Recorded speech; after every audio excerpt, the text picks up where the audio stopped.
And be very careful about social distancing. Interaction.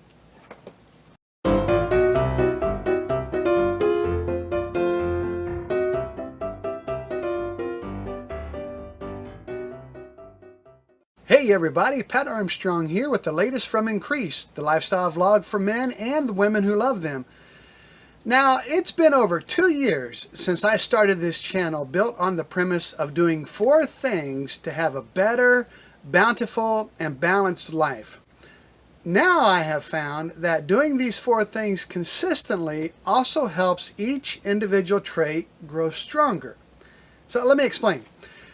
There is a lot of advice about brain health out there, some of it conflicting and not based on science. Is coconut oil good for my brain? Should I be doing crossword puzzles? Does exercise help my brain?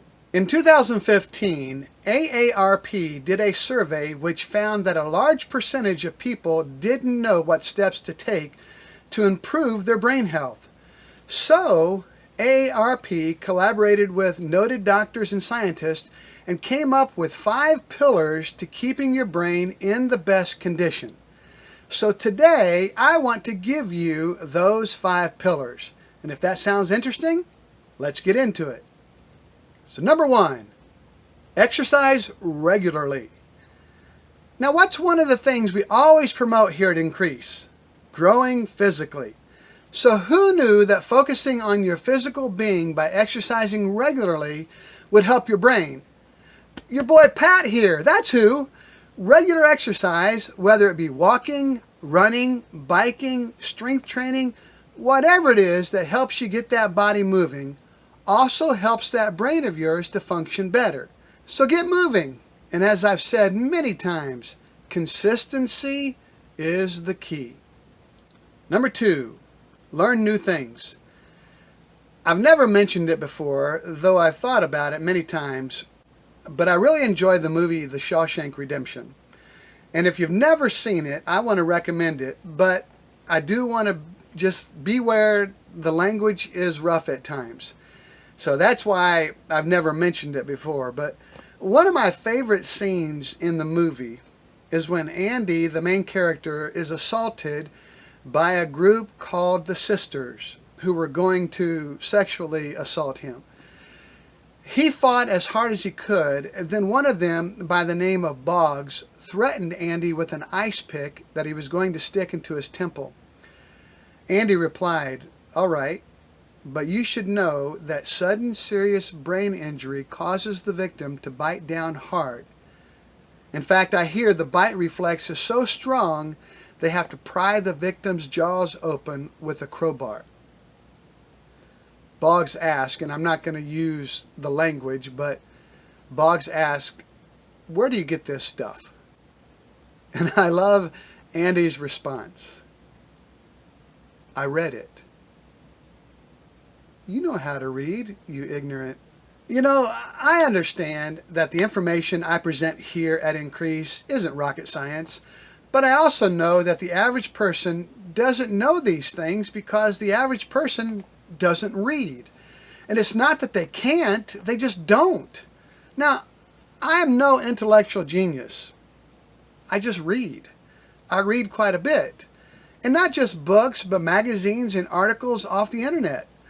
I also understand that learning new things goes beyond picking up a book.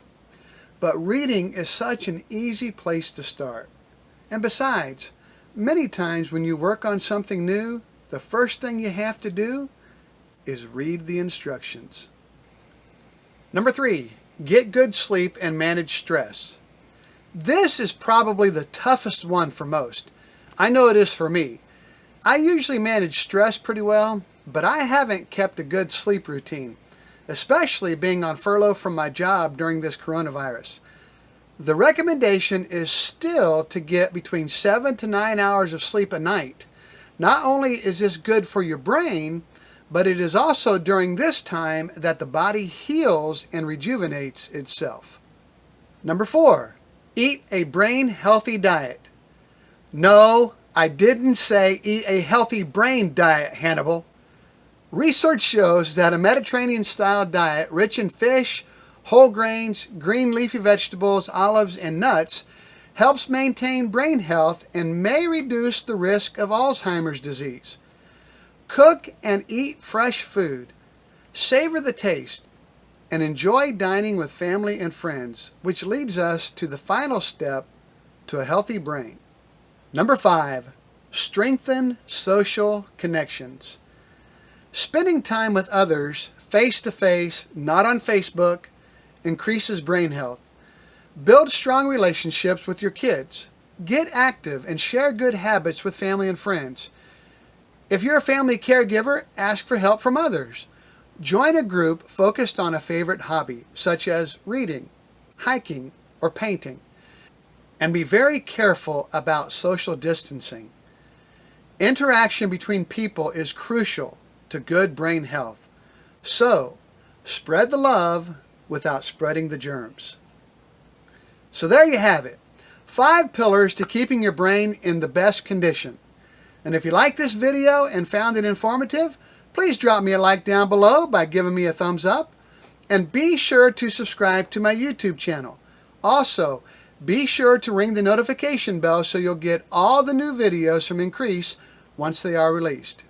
And so, see how important it is to grow mentally, physically, spiritually, and socially? And you never know. The information you learn here might save you some time, some money, might even save your life.